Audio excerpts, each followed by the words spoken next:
ఏది అయినా ట్రై చెయ్యి ఆచి చికెన్ మసాలా. ఆచి చికెన్ మసాలా. నాయకుడి దిష్టి బొమ్మను దహనం చేస్తే మేమెందుకు ఊరుకుంటాం? మేము మీ నాయకుడి బొమ్మని దహనం చేస్తాం.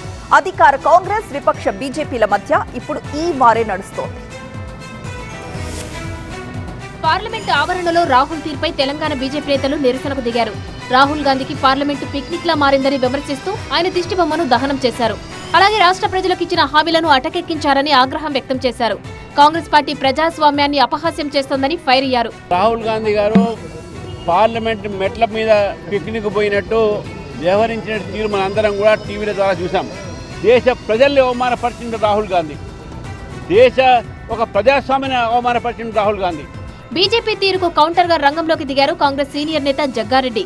సంగారెడ్డి బస్టాండ్ దగ్గర ప్రధాని మోదీ దిష్టిబొమ్మ దహనం చేసేందుకు యత్నించారు. వెంటనే రంగంలోకి దిగిన పోలీసులు జగ్గారెడ్డితో పాటు కాంగ్రెస్ శ్రేణులను అడ్డుకోవడంతో కాసేపు తోపులాట జరిగింది. బీజేపీని విమర్శించారు. దేశ ప్రజలకు గ్యాసులు అందించే బాధ్యత మీది, అందిస్తలేరని అడిగినందుకు రాహుల్ గాంధీ గారి దిష్టిబొమ్మ తగలబెడతారా? ఒక ప్రతిపక్ష నాయకుడు దేశ ప్రజల కోసం కొట్లాడుతుంటే మీరు వారి దిష్టిబొమ్మ తగలబెడతారా?